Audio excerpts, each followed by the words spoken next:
మనందరికి ఒక మంచి నాయకుడు కావాలి. కానీ మన కళ్ళ ముందే తప్పు జరుగుతుంటే, దౌర్జన్యాలు జరుగుతుంటే మనం మాట్లాడే ధైర్యం ఉండదు, ఎదురించే ధైర్యం ఉండదు. కానీ మనందరికి ఒక మంచి నాయకుడు కావాలి. ఆ మంచి నాయకుడు ఎక్కడి నుంచి వస్తాడు?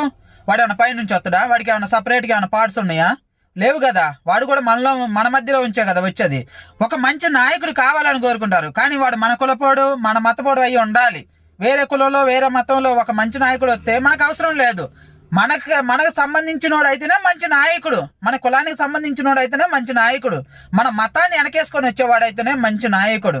మరి ఇంకా అలాంటప్పుడు మంచి నాయకులు అనే వాళ్ళు ఎక్కడి నుంచి వస్తారు? వాళ్ళని అయితే దేవుడు సపరేట్గా చేయలేదు కదా. అంటే ఇక్కడ మాట్లాడే ప్రతి ఒక్కడు హీరో అవ్వలేకపోవచ్చు, మాట్లాడే ప్రతి ఒక్కడు నాయకుడు అవ్వలేకపోవచ్చు. కనీసం ఈ కుల మతాలు పక్కన పెట్టి కనీసం నాయకుల్ని ఎన్నుకుంటేనే కదా మంచి నాయకులు అనేది దొరుకుతారు. అలా కాకుండా ఈ కులాల రొచ్చులో, మతాల రొచ్చులో పడితే కొట్టుకుంటున్నంతకాలం మంచి నాయకులు ఎక్కడి నుంచి వస్తారు?